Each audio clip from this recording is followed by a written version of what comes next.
Welcome to the Death Clock Armageddon Skype call to arms. Jesse James, resurrect here. Wolf the Kinslayer. Mythic C. Bryant 97. And we have a special guest with us today. Yes, we've had our issues with this person in the past. We got Crazydude68. Is that what you're calling yourself these days? Because I always used to pronounce it right. I mean, wrong. Of course. Is it 68 Crazy Dude? Yeah, I used to call him Crazy Guy all the time. Yep.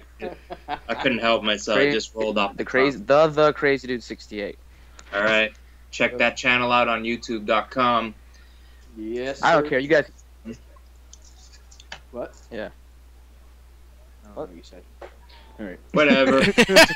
Okay. With that being said, let's get into our first topic here. Jesse, I'll let you kick it off because you know more about this than I do, and I don't know about anybody else in here. So I'll let you take the reins right now. Okay. Well, I heard this on the radio today, and I really wanted to speak about it and get your guys' opinion on this. I'm going to read the article. It's really short. It's Lil Wayne steps on American flag for God Bless America video, explains on Twitter. Okay. Rapper Lil Wayne has sparked controversy once again with his God Bless America. Now, mind you, he spells America with a K. Video before has even been released. Behind-the-scenes video leaked over the weekend showing Lil Wayne dancing on the American flag. According to E! News, the video was shot in New Orleans. During the making of the video, Wayne can be seen stepping on the flag during the 1-minute video while he raps the lyrics to the song. The track features the lyrics, "My country 'tis of thee, sweet land of kill 'em all and let 'em die. So God bless America, this godless America." Of course, this is just the latest controversy for the rapper. Earlier this year, he included insensitive lyrics about Emmett Till, the 14-year-old black boy murdered in 1955. He wrote a letter to the family, but they were still not pleased. And that's basically, and this is his response on Twitter to that. I did not step on the flag on purpose. It's a scene in the video where the flag drops behind me, and after it drops, it's just there as I perform. He was probably stunned when he shot the video. Yeah, that's what I said it looked like. It looked like he was just performing and he just happened to step on it. Okay, so you guys have seen it. I haven't seen it. I haven't watched the video. Yeah. I only saw a picture, and it just. Well, I mean, hey, man, you know what? I don't buy it, and let me tell you why. Because of those lyrics you just read. Yeah. Exactly. You know what I mean? They're anti-American lyrics. Yeah. So I don't buy. I mean, whether it looks like he's, I'm sure he must have realized what he was doing while he was doing it. Well, yeah, because he walked over it a couple of times, but when he first did it, it looked like he just kind of was doing his routine and he just happened to step on it. Crazy Dude, have you seen this video yet? No, but I did see a picture on Facebook. Honestly, it doesn't surprise me because I just think Lil Wayne is, for one, he's a terrible role model towards, all the teenagers and stuff, younger teenagers that think he's a good role model, but really he's not. He's just awful. You just watch one of his videos. Basically, all he talks about is weed, pussy, and girls. Yep, there you go. And it doesn't surprise me. It doesn't surprise me if he would have stepped on it, but hey, I can understand if it was an accident, but still, it doesn't surprise me if he's still caught in this drama, even though it's what they were saying. We are talking about a man who just damn near died of a liquid codeine overdose. Yeah. So I mean, the guy's a druggie, first and foremost. They were saying on the radio that it's his way of telling America what's wrong with the country. Oh, he's No. That's funny because he is what's wrong with the country. yeah. Right. Amen to that. Now, if you want to to listen to like someone who can tell you what's wrong with the country the right way in a song, you listen to Serj Tankian. Yeah. That guy is a freaking genius, and all his music has to do with something wrong with this world. Yes. And it's all brilliant, and he sends the message right, and he does it in every way, shape, or form. He does it in jazz, he does it in rock, he does it in orchestra, he does anything, and he just sends his message. He doesn't walk on any flags and say that, my country, 'tis of thee, sweet land of kill 'em all and let 'em die. Yeah, horrible lyrics. First of all, I mean, for a rapper, it's Lil Wayne though. You know, do you expect quality lyrics from Lil Wayne? I mean, yeah, exactly. Honestly, if nigga didn't rhyme with nigga, he'd be in trouble. Ladies and gentlemen, you got your N-bomb for the day. That's good. That's one thing I did hear once that I heard from somewhere, I don't know where, but I heard that Lil Wayne has like his AA or something like that, or something along those lines. Oh, Alcoholics Anonymous meetings you talking about? Well, maybe, I don't know, but yeah. I heard that he went to college and he did something, but I don't know if that's true or not. But even if he did, it's not. College would take that guy. Yeah, I don't think that's true. Because I know he got into the rap game at an early age. I think he was like 16 years old when he debuted. So, what I was gonna say is, for those who don't know who Serj Tankian is, he is the I don't know if is he the former lead singer of System of a Down, or is he still affiliated? No, he's the lead singer of System of a Down. Yes. Yeah. Yes. But he also has a solo career. Right. That's why I asked if he was still in the band's System of a Down or not. Yeah, they got together last year for a concert, a good tour. I mean, they're still together. They're just on a hiatus, quote unquote. Yeah. Okay. They're supposedly going to make another album. Okay. But yeah, he's still in System, and just wanted to get that out there for those who don't know. Yeah. Have any of you gentlemen ever heard of a guy named Aaron Lewis? He's the lead singer of a band called Stain. Yes. Yeah. He's a Boston native, isn't he? Yeah. Yes, he is. He's a true-hearted American, and I just want to point that out, how he represents the country. I don't know if you guys know this, but he has a tattoo on his arm of the American flag. Mm-hmm. And see, I mean, that's how you show your patriotic ways in a positive manner, not by dancing on a fucking flag. And exactly. The lyrics and the action speak for themselves. Right. And I give my whole full-out respect to Aaron Lewis for being a true patriot that he is towards our great country. And Aaron Lewis is a very talented singer as well. Yeah, he is. I guess he has a country album out now, and it's, I don't know. Acoustic. Well, he does. Is it acoustic? What he does. Yeah. What he does is he goes on tour, and it's just him with an acoustic guitar, and I think he has a couple songs out with just him playing acoustic songs, I think. Cool shit. Right. For those who don't, we're not like making this a topic on musicians. We're just noting musicians that represent the United States of America in a positive manner. Right.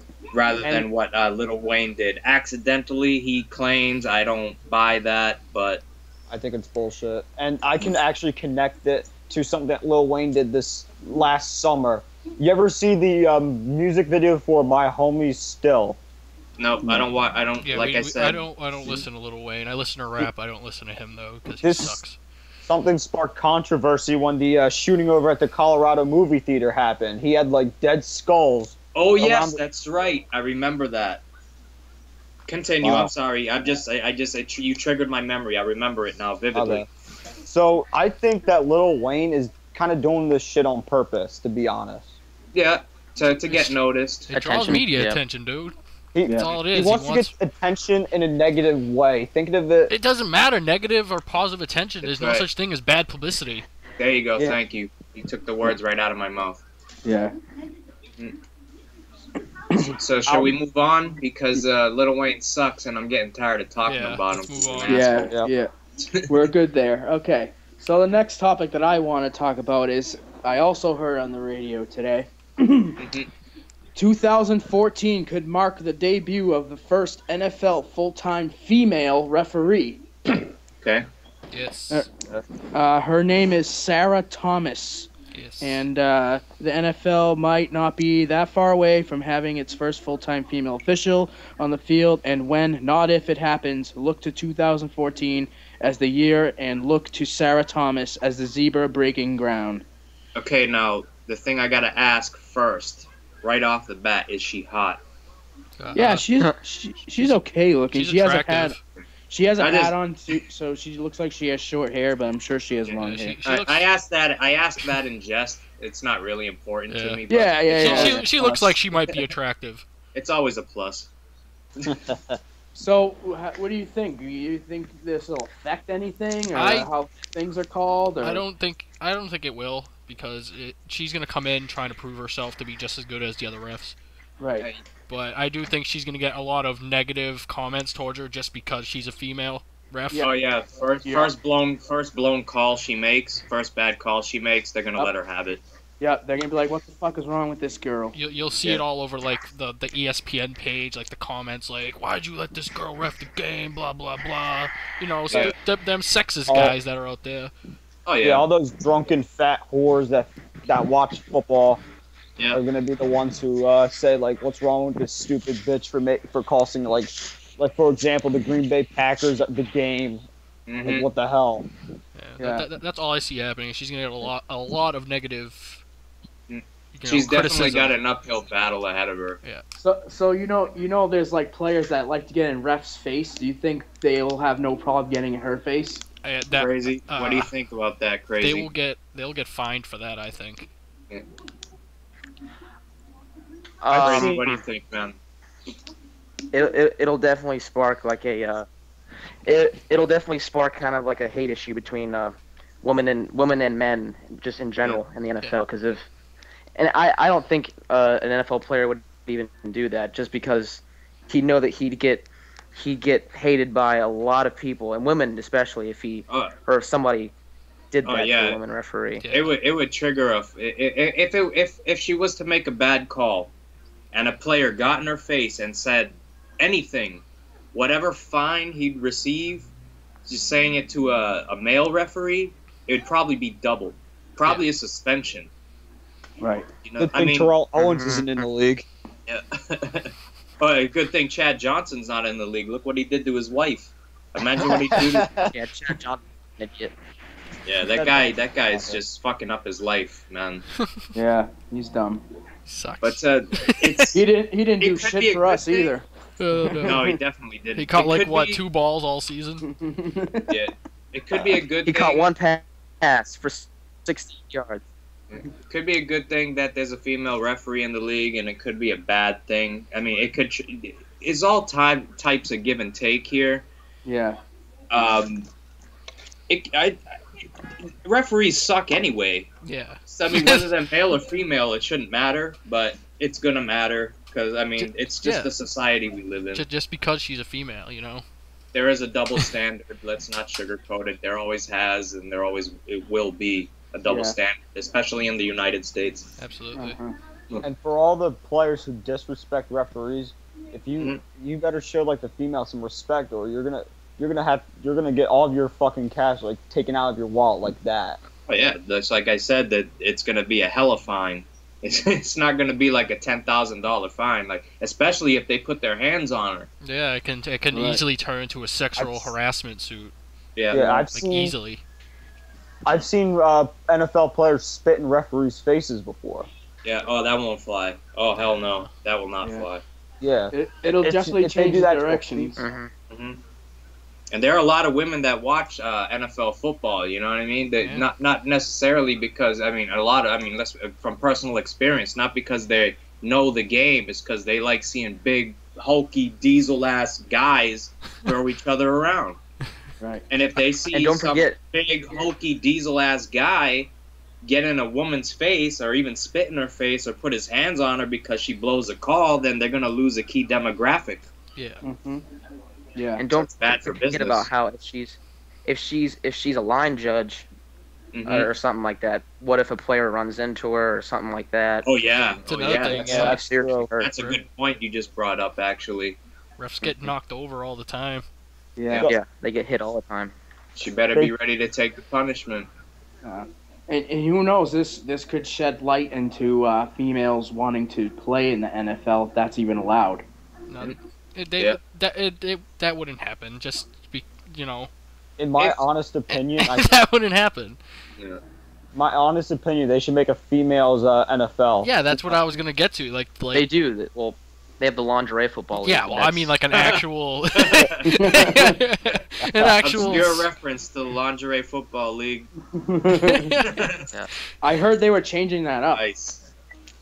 I heard they were giving them actual pads and shirts, and they let them have at it. Let them have at it. They weren't they love gonna. The game. They want to play. Let them have at it. Right. Yeah. Let them have at it. So, hey, man, this is the DCA Skype call to arms here. We're talking some sports for a change. We're trying to stay drama-free on this video. I think we're going to do that because I'm getting sick and tired of it anyways. We're talking some sports here. We're talking some controversial shit going on in the music world. We're going to get into the wrestling in a couple minutes. Right now, I guess we could end that topic. It's a risky proposition for the NFL signing a female referee, but it could prove to boost their ratings with the female audience if everything works out well. So we're going to, I guess we're going to move on to, who wanted to talk about the Stanley Cup Finals? I did. All right. We're going to let Danny take the reins here. He wants to talk about the Stanley Cup Finals, where our beloved Boston Bruins are 2 games away from winning the Stanley Cup for the second time in 3 years. Yes. 2 years. 3 years. Vancouver back in 2011, I believe. 2011. Yeah, 2 years. Yep. So 3 years. Whatever. Whatever. Whatever, kid. I want to talk Danny, about. Take it, man. All right. I want to talk about what happened in the last Stanley Cup Finals game. I don't know if any of you guys saw, but it got a little out of hand in the third period. What happened? I think there was a stoppage in play, and then everybody just started brawling. All right, so was it so we had a line fight, pretty much? Yeah. So and then Zdeno Chara was about to get ready to kill somebody, so all the Boston Bruins guys had to hold him back. Yeah, that Chara guy's a beast. Yeah, he's a big boy. He's huge. Let's just say something right here. Zdeno Chara is probably the last guy you want to pick a fight with. This guy is 6'8" without the skates on. When he puts his skates on, he's well over 7 feet tall. So he will freaking slaughter you. Yeah, he's a no joke. So what triggered the fight though? Was this something that happened during play or? From when I was watching the game, I could not see clearly, but after Corey Crawford made the save, or after the goalie made the save, I don't remember which exactly it was. These two guys started going at it, so that's what triggered it. And it turned into an all-out brawl. It happens in hockey. It's typical hockey, though. Yeah. Yeah, and I for one love it. Yeah. So do I. It kind of reminds me of that line brawl between the Penguins and the Islanders that happened, I think, last season. Oh no, they had one just recently between Vancouver and who was it? You guys help me out here. I think San Jose. I'm not sure. Oh man, was it Vancouver? It doesn't was surprise me because Vancouver is really dirty. Yeah, it was. It was Vancouver and some. For the life of me, I can't remember. But they had a line brawl and it was absolutely phenomenal. It's great. It's good. It's good stuff. I remember. I think it's a good thing that it didn't get too out of hand though, because the last thing we need, as far as us Boston fans is Zdeno Chara get us suspended for a game when we're 2 games away from winning a cup. Right. So that would be stupid. What do you like? What do you want to get at with this, Danny? Like, what's the story? The thing is about it is that in my opinion, I think there's no like reason to like. I don't know if they're like trash talking each other or whatever, but like or either that or maybe one of the guys got pissed off because of the guy was jawing at him. But in the finals, there should be no reason to really brawl. It's about winning a championship. I understand that there's going to be trash talking, but you can't afford to lose any of your players. So. All right, so there's the question. How do you guys feel on that? Do you think that you should risk being suspended a game in a Stanley Cup final? No. Over fighting, or even taking a 5-minute major penalty? Oh, well, you know, if it's just a penalty, then maybe. I mean, but if like, 5-minute power play is a hell of a disadvantage, man. Yeah, I know. But look who we got in the goal, though. It's better than getting suspended and not being in the entire series. But I agree. The fighting in the finals, it's unnecessary. Right. It's extremely detrimental to your team. If you noticed back in the New York series, the Boston New York series. Yeah. When New York was facing elimination, they were trying to intentionally start fights with Bruins players to get that one-man advantage. Yeah. Right. Typical New York. Yeah, New York Rangers fans are New York peoples are very dirty. I'm a Philly native. Yeah, it's an East Coast thing. We're tough, gritty people. Yeah. It's the way it is, and it is playoff hockey. But when you're trying to antagonize someone into a fight, that's kind of sad. I think if you two guys have a legitimate beef on the ice, like if let's say you get slashed. And then he slashes you back, and they're like, well, fuck it, let's drop the gloves. Go for it, but you got to understand what you're doing to your team by doing this in a Stanley Cup final. If I was a coach, I would be bullshit. If any of my players, got into a scuffle or into any kind of fight and took a penalty, they'd get their ass reamed when they got into the locker room. I've seen some coaches tell their enforcer, fight the other guy that's on the ice to get our team fired up. Well, yeah. They'll have their goon go out there try picking a fight with the opposite team's star player. That's their job. That's what they get paid to do.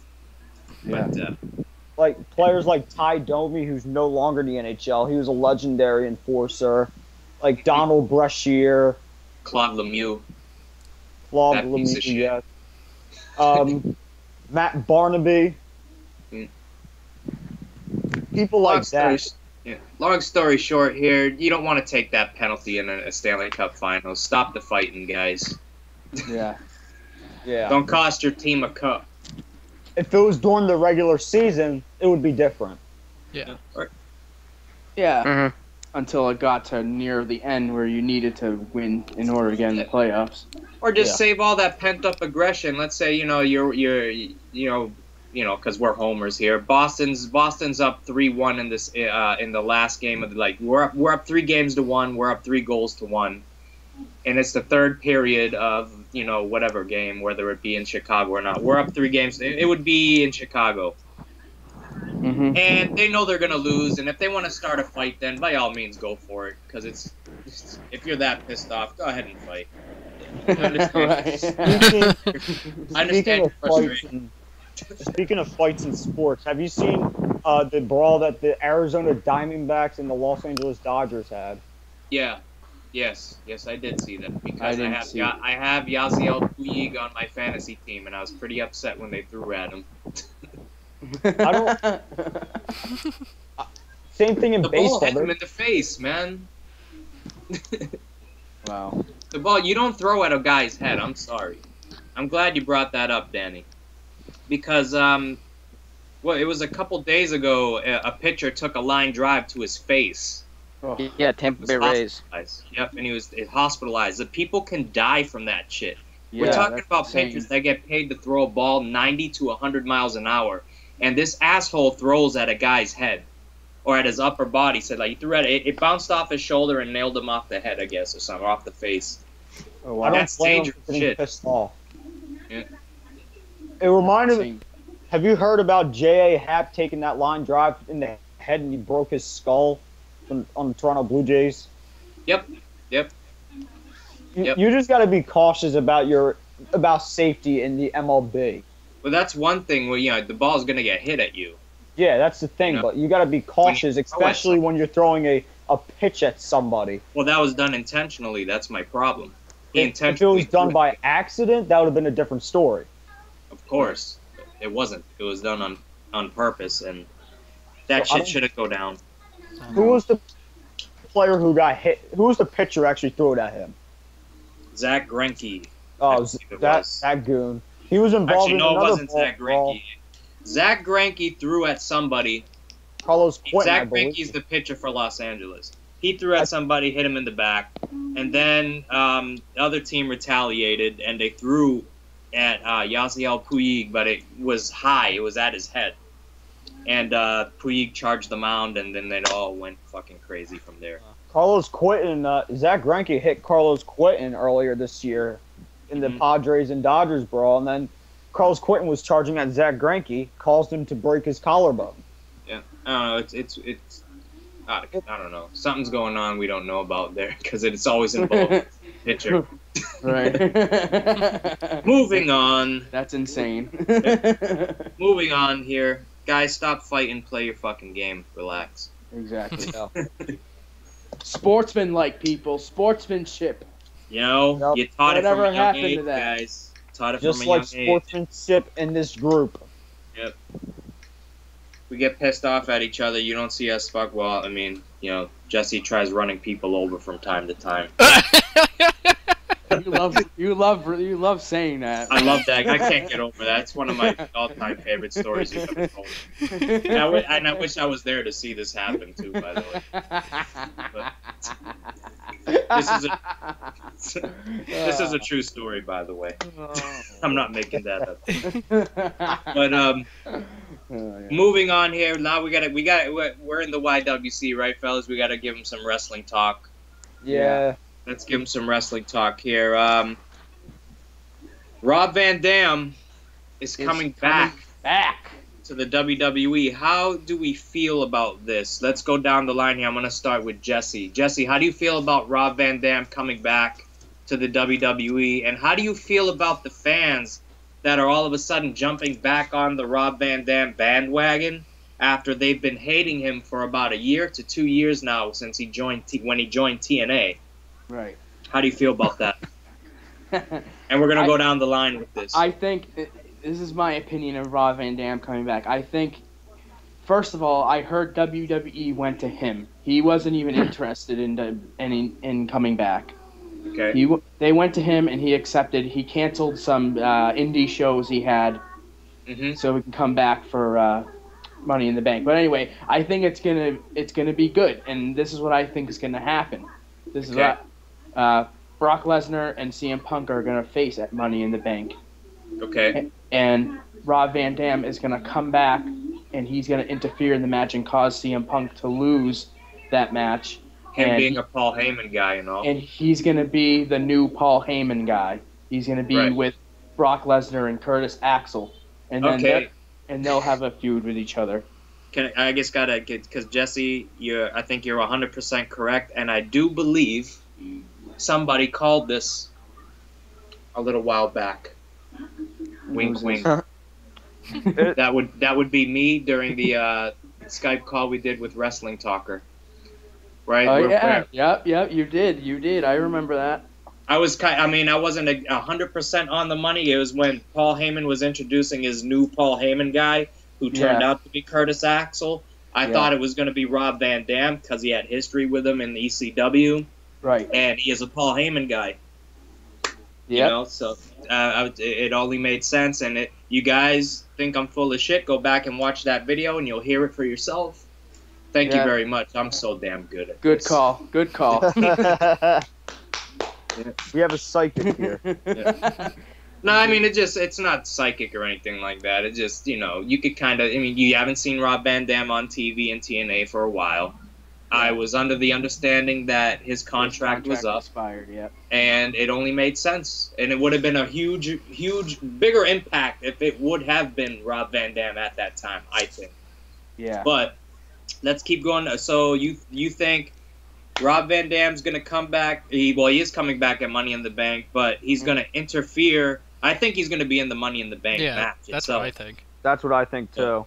I do see that happening where he would interfere in a potential Brock Lesnar CM Punk match, which looks like it's going to happen. Yeah. And him joining a Paul Heyman's group, being another Paul Heyman guy. Yeah, he's definitely going to be heel, and that would be pretty awesome because I've always known him as a face. Yep.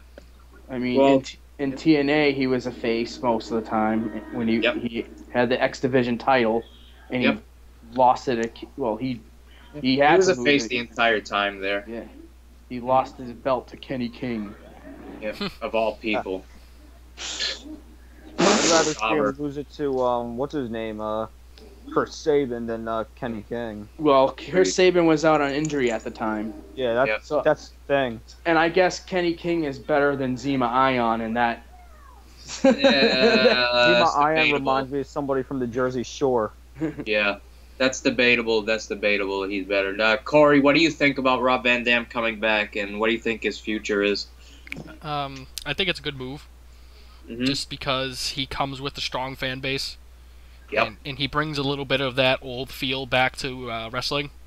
That old style of, high flying, acrobatics. Not that new shit that like Sin Cara and Kofi Kingston do. Right. Like some classic stuff. Yep. And I think I agree with you. He's going to be involved in the Money in the Bank somehow, and I actually think he's going to win the Money in the Bank. That would be awesome. And I see a potential feud with maybe, it depends on what match he's in, a potential feud with maybe him and Cena or him and Ziggler. Ooh, now that would be something. Because I would personally love to see Ziggler versus Rob Van Dam. That would be a great match. Yeah. Oh, both those guys sell like a motherfucker too. Because Ziggler, I almost guarantee Ziggler's going to get a belt back at Money in the Bank.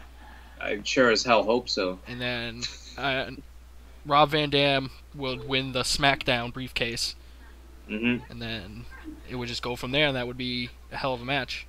Yeah. That's what I'd hope to see at least. Hold on. I'm gonna interrupt for a second. Okay. I'm just gonna read something off of lordsofpain.net that about Rob Van Dam's return. Okay. It says, as noted, Van Dam will be working part-time and will not be going on the road. His new short-term deal has him working TV shows, select live events, and upcoming pay-per-view events. WWE Creative reportedly has a storyline and a feud in place for him to begin at Money in the Bank. Okay, well there you go. It's all coming together now. So Danny, how do you feel? I mean, it's after what Jesse just read, it seems pretty feasible that what Jesse's storyline, what he just came forward with, seems like it's going to happen. I feel as if... So I think that makes sense. I feel as if, some of the old ECW fans are going to come back. Because like Corey said, RVD has a very strong fan base. I think he can bring back some of the old school high-flying technicians. Yeah.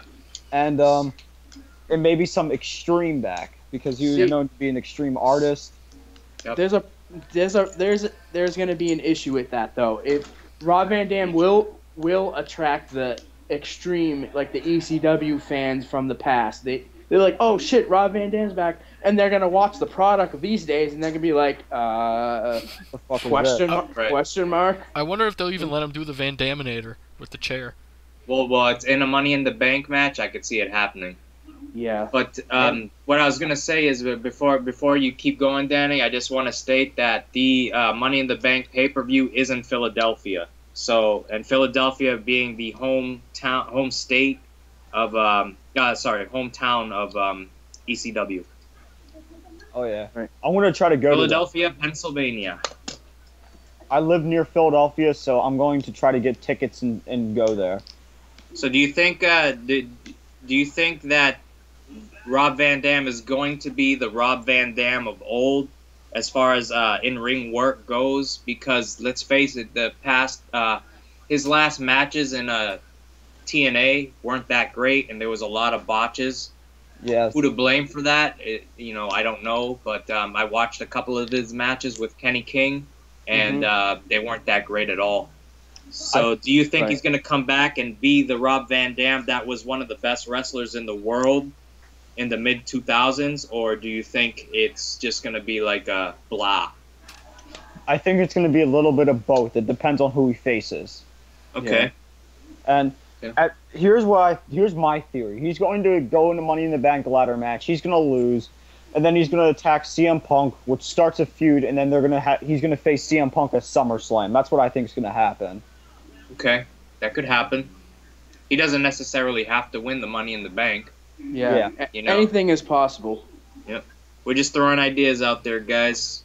Yeah. Crazy Dude, what do you feel about this, man? What do you think Rob Van Dam's going to offer to the company upon this return? Well, I'm just worried that I hope WWE uses him in a good way. I hope they don't just, which I doubt will happen, but I'm praying that they won't just use him in a terrible way, because if they do, that'll just be awful and a waste of money on their part. I agree. But I think that it's a good move, and what I think is going to happen is I don't know if you guys remember, but back in 2006 when ECW had its last real one-night stand, like a last legitimate one in the old ballroom there.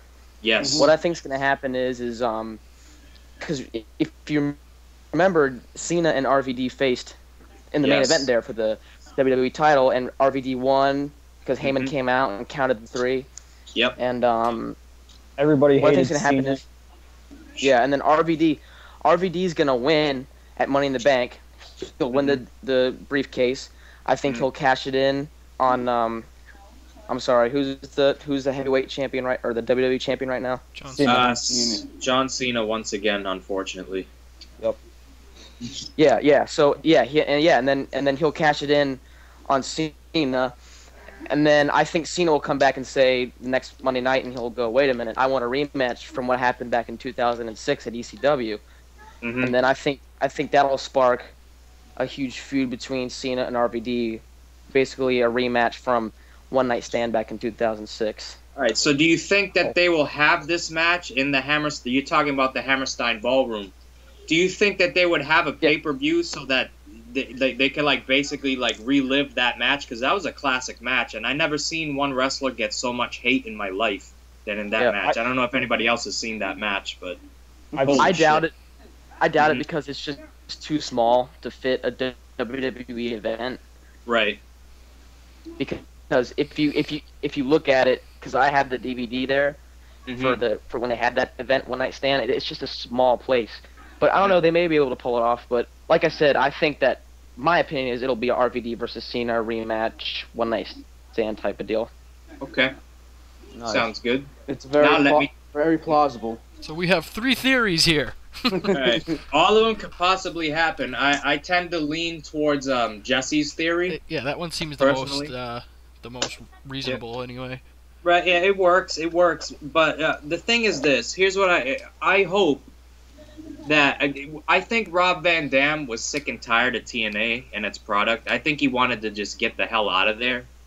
Yeah. And I think he just didn't care anymore. I think he lost his love for the business being in TNA for that. Because when he first burst on the scene in TNA, him and Jeff Hardy were putting on some really good matches.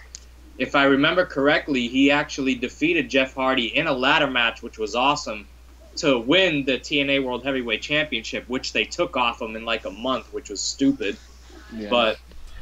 But I just hope Rob comes back in a little bit better shape because he was starting to look a little heavy.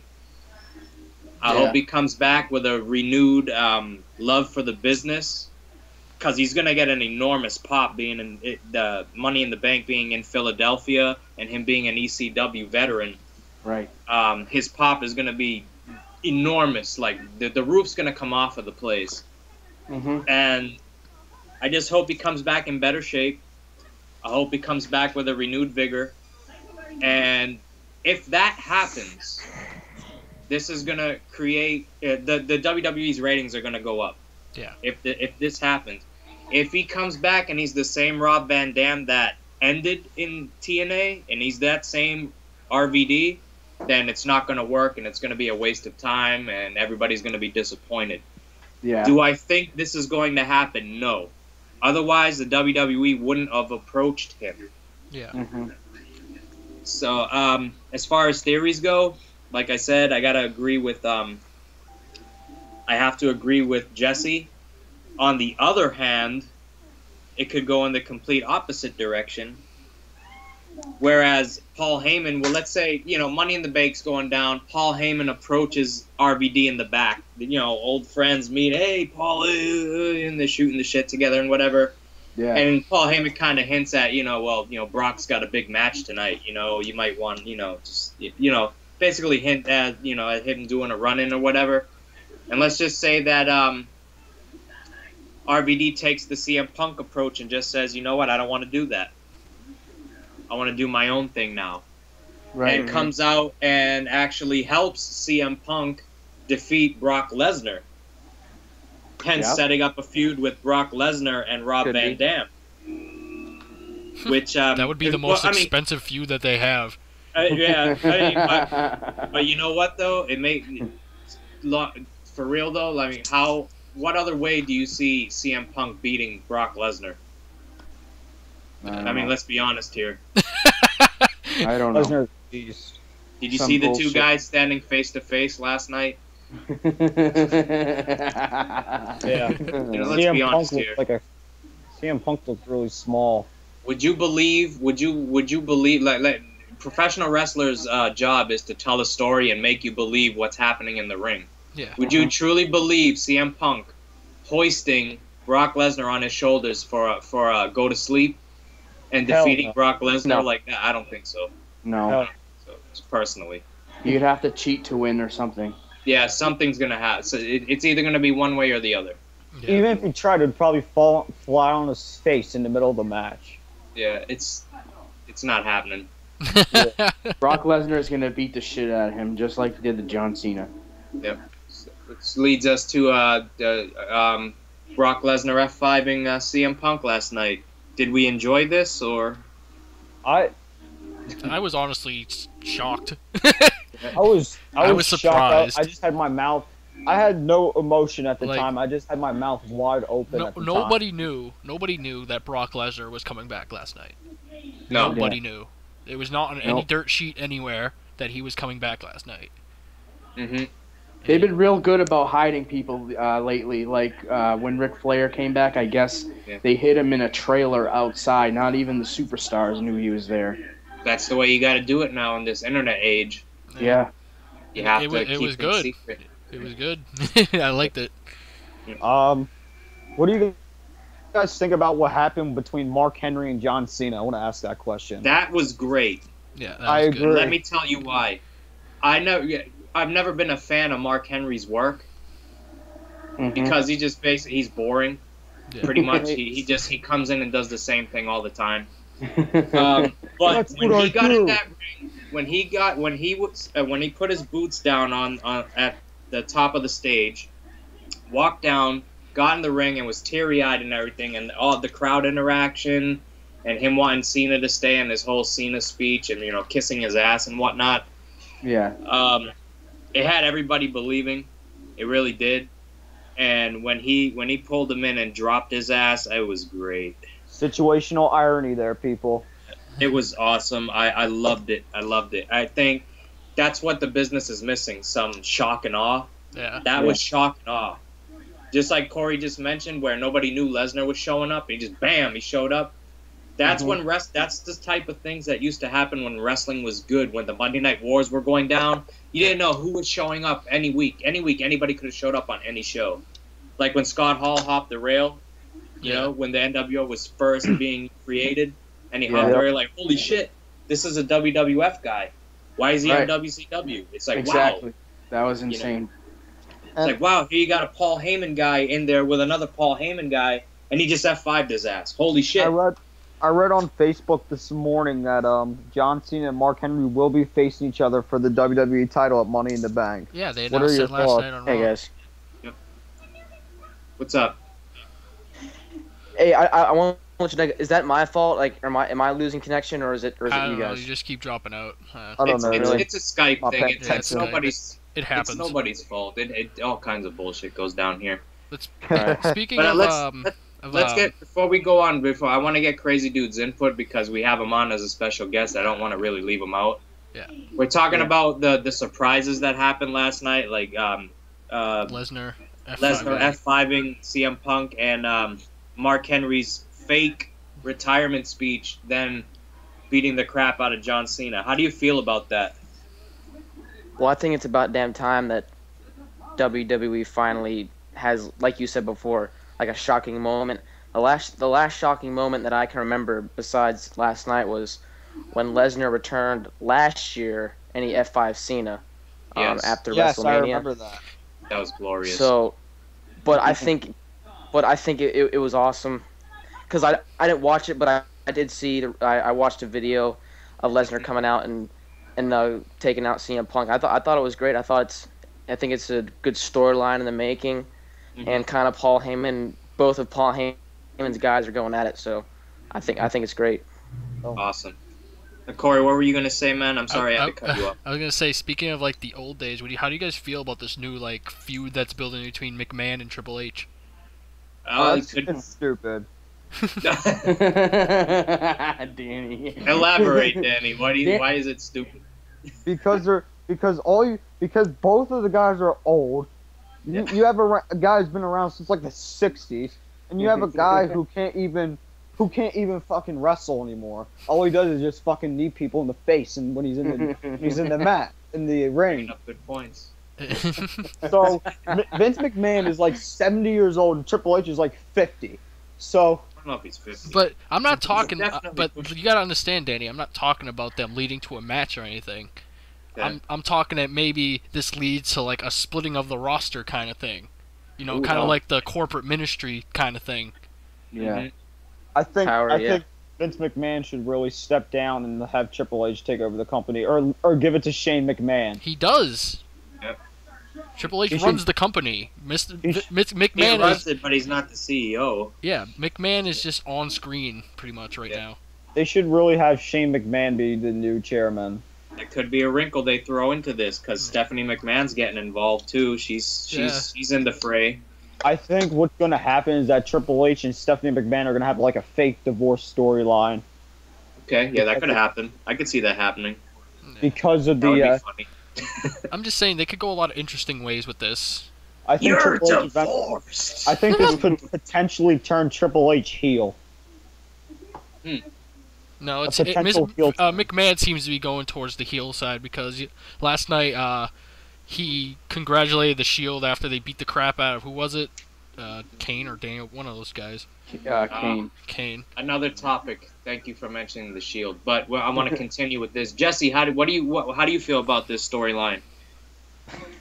I'm gonna be 100% honest with you. I did not watch Raw last night, but I did read about it. Yeah. And I mean, I hope it's kind of like the past, like how Vince and Triple H were before. That's what I'm getting at. Yeah, but I mean, I can't really. I don't know. We talking like, are we talking like when Triple H was in DX and he like kind of stole the bride, I guess, if you remember. Yeah, that like those days. Like, yeah. Like McMahon stable versus Triple H stable kind of thing, you know. Oh yeah. I remember when DX was facing McMahon and Big Show. They shoved McMahon's face in Big Show's ass. That was classic. So we could probably see some of that again, hopefully, possibly. Yeah, that's what I'm saying. They have something potentially good here. Right now, it's too early to really tell right now because it's just getting started. Yeah. I think this may potentially bring back HBK. No. I'm sure Will would love that. Kids, Shawn Michaels. Fuck that guy. Will, how do you feel about HBK coming back? I feel that he already has one eye that's screwed up. And and I feel that the man can barely walk down the ramp anymore.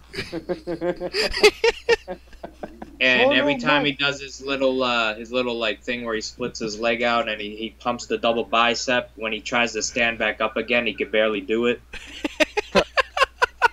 He's like 60 years old anyway. Shawn Michaels isn't coming back. Long story short, the show the show has stopped. Yes. The show has stopped. Show has stopped.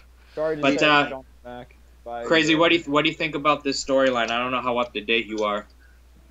Yeah, I know what's going on. I think that I forgot who mentioned it earlier, but like a separation of powers, something like that. Like finally, like a new, maybe somebody would take Raw and somebody would take over SmackDown. But I don't know. But I think it's a good classic feud. It reminds me of a lot of back in like 2005 and 2006 with the whole DX and McMahon family and stuff like that. Cool. So I like it. I think it's entertaining to watch. Definitely, when McMahon kept taking. When McMahon took away the bell, I thought that was pretty funny when he took away the bell and then Triple H was just like, what the hell was that? Yeah. That was kind of funny. I'm taking the bell and I'm out of here. He's like, you need a new bell and you need a new mic. Yeah. He just left. That was pretty funny. It kind of pissed me off that he did it over and over again because I wanted to see Curtis Axel like beat the shit out of Triple H. Did you actually think they were gonna have a 60-man Iron Man match? No, I didn't. No, but it would have been. It would have been. I kind of agree with Danny. Like the whole starting and restarting, they did it too many times. It should have just been done once. Yeah. You know what I mean? Like one did. I understand why they did it, but it could have been shortened. Yeah. You know. That's why it was funny when McMahon took away the bell. Here's what I think. Does anybody remember the invasion angle? Yes. The WCW, ECW invasion, where you had 3 factions. Yep. You had Stephanie McMahon in charge of ECW. You had Shane McMahon in charge of WCW, and then you had Vince in charge of WWE. Oh, yeah. Yep. I see that type of deal happening again. With Triple H, McMahon, and Stephanie? Yep.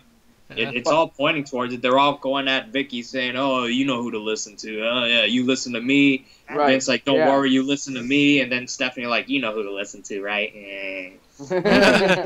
Speaking of Vicky Guerrero, I find Team Bricky, Team Guerrero, whatever the fuck they call themselves, I find it stupid. Brad Maddox and Vicky Guerrero. Brad Maddox needs to be off TV. Yeah, go away, buddy. Yeah. Vicky Guerrero should be off TV too. Yeah, but that's not gonna happen because she's in there for life because of Eddie. Yeah. So that's not happening. I think they should just fire both of them, tell them to pack their bags and get the fuck out. I'm sure they'd like to. I'm sure they would like to be honest with you, but I don't see. Well, I mean, Brad Maddox might be shown the door, but not Vicky. Definitely not Vicky. But I definitely see a type like Corey was saying, a splitting of the roster. Yeah. But I see 3 different brands. They're probably going to come out with a new show. But I was just going to say, how is that going to work? Is only Raw and SmackDown and well, they have Superstars and they have Main Event and they have NXT. They have all these shows, but I mean, they'd have to come out with a 3rd major show. Or they could just make 3 clicks. Here is my new topic because somebody mentioned the Sheild. Here's another. I don't know if I mentioned this to you. I think I mentioned this to Corey and Jesse. Yeah.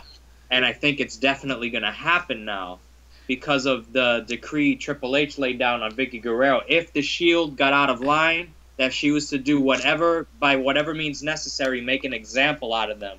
Mm-hmm. This, by whatever means necessary, means they are going to bring in the Bray Wyatt and his 2 buddies there, those 2 giant fucking behemoths of men. The Wyatt family, they're gonna bring those guys in to set set the Sheild and put them in line to set the record straight with them. Like they're not the only dominant trio in the company. Somebody to basically stand up to them. And I noticed that that what you said the other day, how every time their promo comes on, a Sheild match follows, or vice versa. I noticed that at what's it called, Payback. Yep. Their promo came on, and then it was the United States Championship match between Dean Ambrose and Kane. Right after the promo. And last night, Dean Ambrose had his U.S. title match, and right after that, after they came back from a commercial break, they threw on a Bray Wyatt promo again. And it just seems like it's going to happen. And it makes sense because you got Dean Ambrose, who's a psycho in one respect. You got Bray Wyatt, who's a psycho in that, like, cult leader type of respect.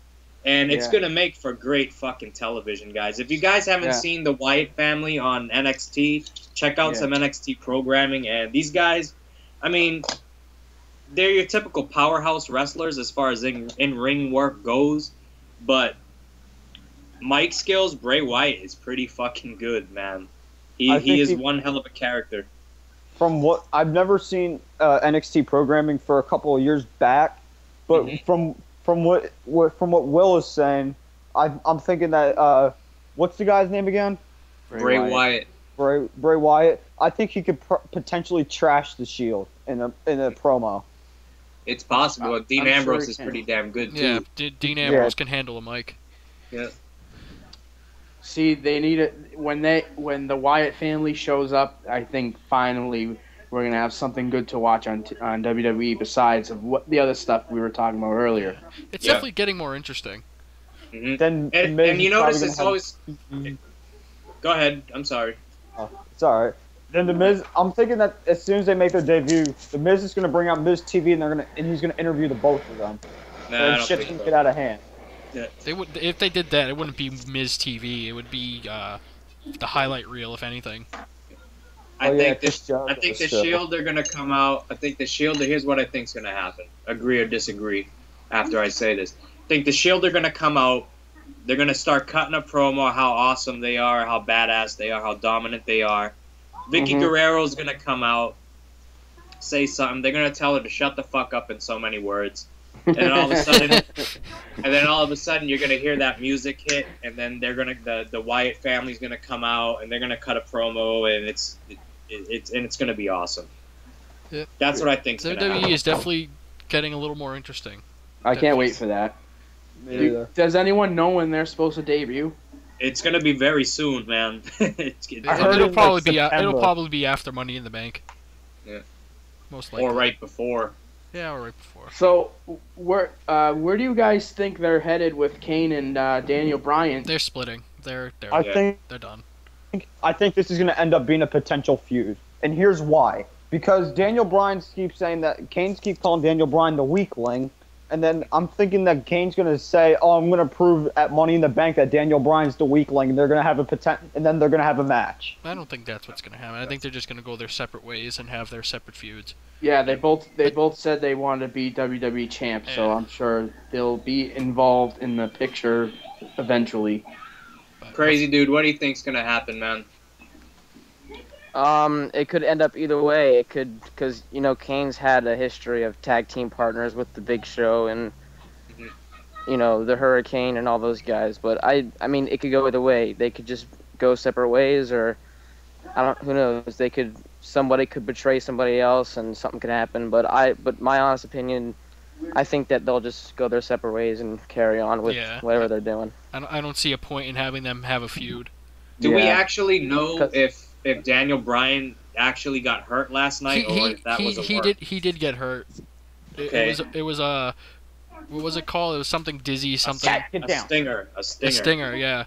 Yeah, which is very bad. That could be very bad, or it could be, But something they not said so bad. he's cleared to wrestle for SmackDown. All right, that's good. That's good because I noticed something. I noticed in the ring that match, and I got to give a shout out to Randy Orton because he signaled to the referee that there was something wrong with Danny Bryan. Not this Danny Bryan, the other one. I was about to say, I don't have a goat face. No. But if you notice in the when Daniel Bryan was kicking Randy Orton in the chest, his right arm wouldn't raise, like he couldn't, like it was limp. His arm was limp. Yeah, and Randy Orton signaled, he's hey ref, and he started tapping his arm and said check him out because his arm was, and when he tried to pull himself back over the top rope, he was holding the rope with one arm at one point. It's like he had no control over his right arm. Yeah. And that's what a stinger is. A stinger, basically, for those who don't know what a stinger is when it's a neck injury, and which induces symptoms of paralysis. Oh, wow. I've had stingers before. I hate them. It's scary. It's a scary thing. It's like if you get hit in the head and like you lose control of your limbs or you lose feeling in your limbs. It's almost like what happened to Stone Cold Steve Austin with Owen Hart, which was a whole hell of a. That wasn't a stinger. That was an actual crushed vertebrae. But it has symptoms like that, so it's something you don't take lightly. And hats off to Randy Orton for signaling to the referee, and hats off to the WWE for having that medic out there at the time, because it could have gotten a whole lot worse. Yeah. Yeah. Well, they have that medic out there now because of the whole Jerry Lawler incident. Yeah. Yeah. But it's a good thing he was there for this, too, because if that match continued, it could have gotten a lot worse, and he could have potentially paralyzed himself. Yeah. So that's good. But the whole Daniel Bryan needs to be by himself. Yeah. He's fucking awesome. The guy is not the weak link. He is not. He's probably out of that trio, I think he's the best in-ring competitor between him, Orton, and Kane. I'm sorry, guys. Jesse, I know you're a Kane fan. Sorry. But Daniel Bryan is absolutely phenomenal in that ring, and he actually does have charisma. So I see a world title reign for him in the near future. Daniel Bryan's a very good technician. Yes, absolutely. And as far as Kane goes, he needs to either, get back to what he does best, which is the evil thing. Yes, I would love to see him go heel. Or he just needs to hang it up. Because... As far as it looks, sorry to interrupt, but as far as it looks, it looks, because when he was facing Dean Ambrose was mimicking Undertaker the entire match. Yeah. So I think what's going to happen is it's going to be Kane and Undertaker versus Dean Ambrose and someone else from the Sheild, or the three together in a 2 versus 3 match or something. Why not have it be Kane and Taker versus Seth Rollins and Roman Reigns for the tag titles? I was literally going to say that. Yep. So it's great. Great minds think alike, Danny. Right. Okay. The WWE is getting a lot more interesting. Corey stated that a couple minutes ago. It's true. Mm-hmm. I guess that's all we got for you today. Yeah, I'm spent on knowledge right now. All right, well, let's call it a day, gentlemen. Yep. Crazy Dude, thank you for joining us today. Yep. Ladies and gentlemen, we would like to show our appreciation and our thanks for having the Crazydude68 here with us on the DCA Skype call. Is Crazydude with us, guys, officially? I don't know. Okay. Let me ask Crazydude a question. Behind the scenes shit here. Yep. On camera now. Mm-hmm. Why do you want to join DCA? Well, because it seems like it would be a lot of fun, basically. It seems like it could be a lot of fun, and I think that I could help you guys out with the whole Peter Gilmore situation. Even if anybody tries to attack DCA, I could try and help you guys out. But just because it seems like it'd be a lot of fun to be with you guys in DCA. That's our main objective is not Peter Gilmore. Let's make that clear. Yeah. Our main objective is to entertain people. Yeah. Exactly. We don't come on here to start problems with people. People start problems with us, and we just defend ourselves. That's how it's been from the very beginning of Death Clock Armageddon. And I was talking to Danny about that last night. I was telling him that, if I join DCA, if anybody attacks me or DCA, I'll help you guys out with them. But I'm not just gonna go ahead and attack anybody if they, I'll wait for them. That's what we want. Right. We don't want guys coming in here and running around and just because they're in DCA start fucking with people and thinking that it's all right to do that. Yeah, we're not a gang. We're not. Definitely not a. So those in favor of the Crazy Dude joining Death Clock, say aye. Aye. Hell yeah, dude. There we go. Crazy Dude, he and Cubis could make a fucking great team. And that's what we want. That's what we want. We want you guys to, what we're doing right now, we want you guys to do. Yeah. Right. We want you to do the same type of, you know, get on Skype and do Skype calls together, do promos. Like, shit, if you guys want to do a fucking feud with each other like me and Sean Leo are doing right now, go for it. Fucking entertain the people. You guys are gonna be what we are when we're gone. Yeah. Yes. But I have an announcement to make Uh-oh. regarding the Death Clock Armageddon Youngbloods channel. Okay. Pretty soon, I'm going to start having videos up there. I've been really busy, been having the conflicts with Cubics being in the West Coast, but pretty soon I will be having videos up on that channel. So everyone, we will be debuting pretty soon. Well, welcome Crazydude to your Youngbloods group, because he's now a part of it with you. Maybe you guys can do some work together. I know you guys have had your history, and it's a quite a storied one. But you guys have worked together on this show. I appreciate that. Yeah. And I'm hoping you guys can, like, put all that past shit aside and work together and make quality YouTube shows. But let's face the facts. That feud, all that stuff was all about just nothing. Yeah.